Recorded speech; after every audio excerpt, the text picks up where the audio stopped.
Kita baru saja menyaksikan pantomim Saudaraku dengan judul Unlimited Power.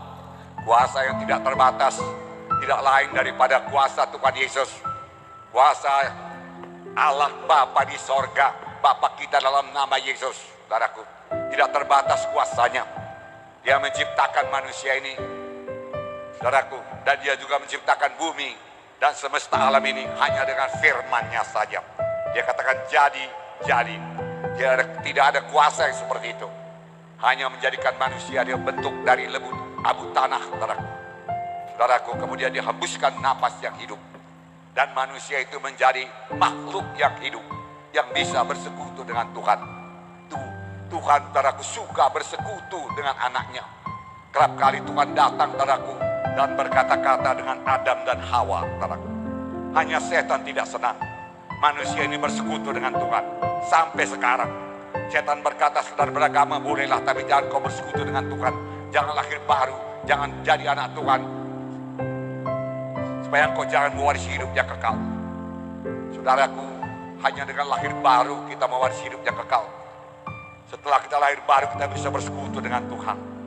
Dan setan tidak senang. Saudara lihat tadi setan mengganggu, mau memisahkan dia, saudaraku, dalam persekutuannya dengan Tuhan.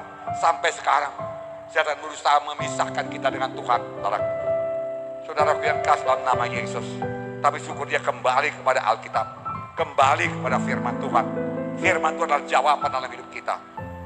Firman Tuhan mengajari kita. Firman Tuhan makanan rohani kita. Firman Tuhan bawa iman yang teguh kepada kita. Pengertian akan memberikan firman Tuhan akan memberikan pengertian yang baru kepada kita. Mari, ini pelajaran kepada kita supaya semua kita kembali kepada firman Tuhan. Amin. Ya, kembali kepada firman Tuhan. Haleluya, saudaraku. Saudara, Tuhan telah memberikan kuasa kepada setiap anak-anaknya untuk mengusirkan setan dalam nama Yesus. Saudara mau mengusir setan dalam nama Yesus? Saudara pasti bisa, amin. Bisa. Amin. Tepuk tangannya meriah, saudaraku. Haleluya. Tuhan mau menyelamatkan kita semua pada malam ini. Tuhan mau menolong yang sakit pada malam ini. Malam ini juga Tuhan masih mengundang, marilah kamu sekalian yang letih, lelah, dan beban berat. Aku memberi sentosa kepadamu. Aku memberi kelegaan kepadamu. Saudaraku, Tuhan mengundang kita pada malam ini.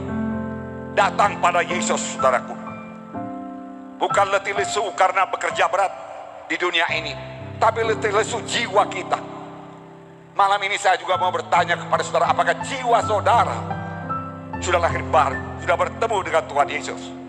Atau apakah jiwa saudara letih lesu karena beban penyakit yang tidak sembuh-sembuh? Karena persoalan keuangan, persoalan keluarga, banyak lagi persoalan dunia ini yang bisa menimpa jiwa saudara hingga letih lesu. Yesus memberikan kelegaan kepada saudara. Yesus punya jalan keluar dari persoalan saudara.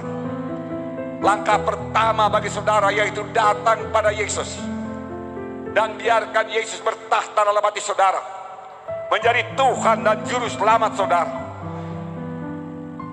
Maka dia akan memberikan hidup baru kepada saudara. Firman Tuhan berkata, barang siapa yang ada dalam Kristus, dia kejadian yang baru, yang lama lenyap, yang baru timbul. Saudara menjadi baru sungguh-sungguh, yang bisa bersekutu dengan Tuhan. Amin. Bisa bersekutu dengan Tuhan. Nah, tidak ada yang mustahil, karena di sini sudah hadir Tuhan yang punya kuasa unlimited power. Kanker tumor, Tuhan sanggup menyembuhkannya. Amin. Penyakit jantung, paru-paru, penyakit hati, penyakit usus, dan lain sebagainya dapat disembuhkan Tuhan. Haleluya. Tidak ada yang mustahil bagi orang yang percaya. Firman Tuhan berkata, saudara, malam ini lebih daripada kesembuhan penyakit, Tuhan menyediakan keampunan dosa, keselamatan jiwa, kelahiran baru, jadi anak-anak Tuhan. Rahmat kemurahan Tuhan, anugerah Tuhan seperti sungai yang mengalir dari tahta Allah, mengalir kepada gerejanya yang hidup, bahkan kepada kita di sini, untuk menyembuhkan, untuk mengobatkan kita, untuk menjadikan kita kejadian yang baru. Mujizatnya masih tersedia pada malam ini. Bukalah hati saudara. Untuk ini Tuhan Yesus telah membayar harga yang sangat mahal. Karena kita semua manusia sudah jatuh kepada dosa, tergadai kepada dosa. Tuhan menebusnya kembali dengan apa ditebusnya? Dengan darahnya yang kudus, saudaraku. Untuk itu darahnya harus dicurahkan. Dan Yesus mulai mencurah darahnya di Getsemani. Kemudian Yesus mencurahkan darahnya, saudaraku, di kayu salib. Namun sebelum disalib, Tuhan Yesus dicambuk lebih dahulu dengan cambukan, saudaraku, yang kejam dari serdadu Romawi. Robek-robek semua daging punggung Tuhan Yesus, saudaraku. Semua robek. Kelihatan tulang-tulangnya, saudaraku. Dan firman Tuhan berkata, itulah dia bilur Yesus. Apakah gunanya bilur Yesus? Sampai sekarang bilur Yesus masih berkuasa. Bilur Yesus gunanya untuk menyembuhkan penyakit saudara.